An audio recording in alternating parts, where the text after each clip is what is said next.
काशी जिसे प्रधानमंत्री नरेंद्र मोदी की राजनीतिक और सांस्कृतिक कर्मभूमि माना जाता है, एक बार फिर सियासी केंद्र में है। इस बार मंच पर देश के 4 मुख्यमंत्री, मध्य प्रदेश के मोहन यादव, उत्तराखंड के पुष्कर सिंह धामी, छत्तीसगढ़ के विष्णुदेव साय और उत्तर प्रदेश के योगी आदित्यनाथ साथ में मौजूद हैं। मंच के केंद्र में गृह मंत्री अमित शाह थे, लेकिन जो सबसे ज्यादा चर्चा में रहा वह था योगी आदित्यनाथ का प्रभाव, जिसकी छाया में पूरा कार्यक्रम नजर आया। इस बैठक में उन मुद्दों पर चर्चा की गई जो बिना केंद्र की सहायता के राज्य सुलझा नहीं सकते। इसमें राज्य में संपत्ति से लेकर पानी या सीमा विवाद जैसे मुद्दे शामिल हैं। इस बैठक में पार्टी को और कैसे मजबूत करना है, इसको लेकर भी बातें हुई हैं। लेकिन इन सब बैठक का असली मकसद क्या था, आइए हम आपको बताते हैं। राजनीति में संकेत और प्रतीक शास्त्र की अहम भूमिका होती है। काशी में हुए इस साझा मंच ने संकेत तो दिखाया एकता का, लेकिन भीतर ही कई असंतुलन भी उजागर हो गए। गृहमंत्री अमित शाह भले ही इस मंच के सबसे वरिष्ठ और रणनीतिक नेता रहे हों, लेकिन जनता की निगाहें और कार्यकर्ताओं की नजदीकियां लगातार योगी आदित्यनाथ की ओर झुकी रही हैं। चाहे मंच पर हो या फिर भाव भंगिमा हो, भीड़ की प्रतिक्रियाएं हो या मीडिया का फोकस, हर जगह योगी की ताकत का प्रदर्शन स्वाभाविक रूप से होता रहा है।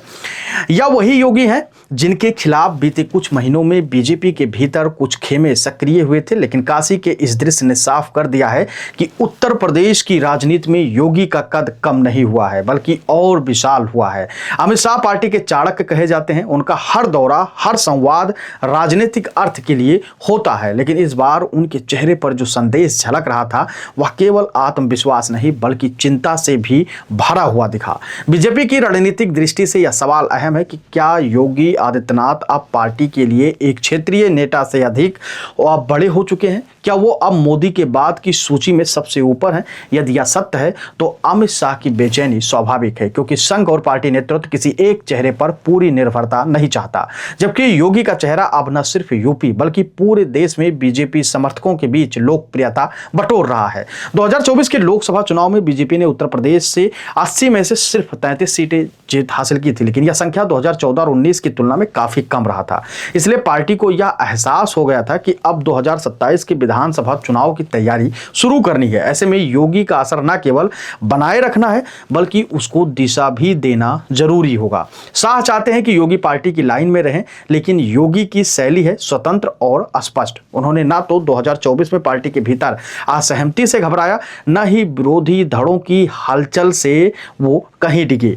कहा यह भी जाता है कि बीजेपी योगी की बातें नहीं मानी, इसलिए बीजेपी को यूपी में नुकसान का सामना करना पड़ा। दरअसल योगी ने 35 प्रत्याशियों की लिस्ट केंद्र के नेतृत्व को भेजी थी, जिसमें योगी ने कहा था कि प्रदेश में इन चेहरों के ऊपर भरोसा करना चाहिए, दांव लगाना चाहिए। लेकिन शाह ने अपने मन मुताबिक उत्तर प्रदेश के लोकसभा चुनाव में प्रत्याशी उतारे थे, जिसका परिणाम यह रहा कि बीजेपी बुरी तरीके से उत्तर प्रदेश जैसे विशाल सूबे में चुनाव हार गई।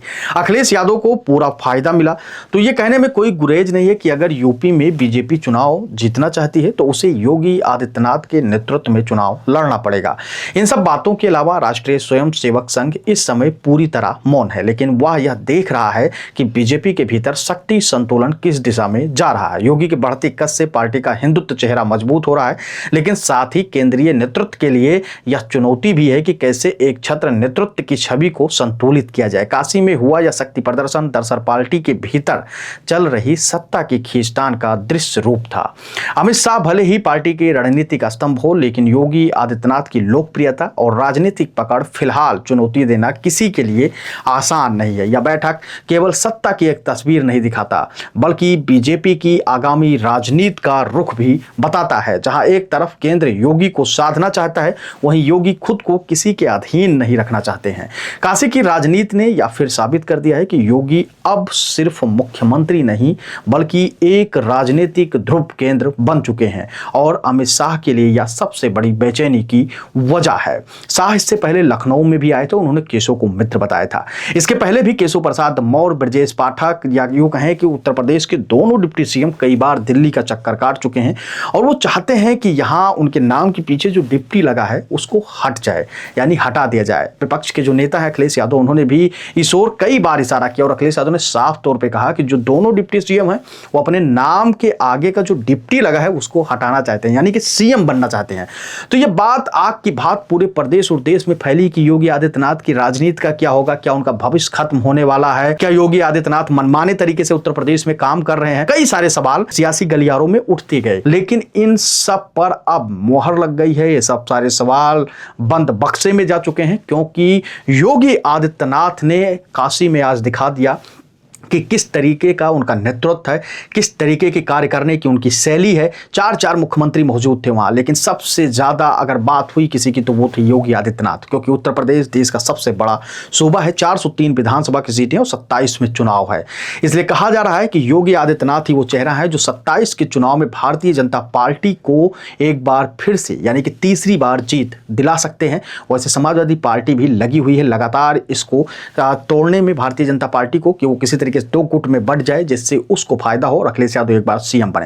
लेकिन देखने वाली बात यह होगी कि योगी आदित्यनाथ का कद जिस प्रकार से तेजी से बढ़ रहा है, हिंदुत्व का चेहरा बन रहा है, उससे क्या कुछ आसान होगा 27 के चुनाव में?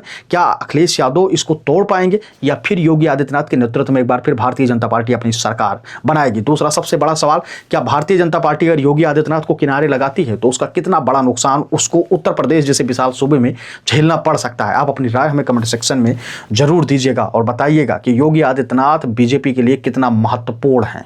धन्यवाद।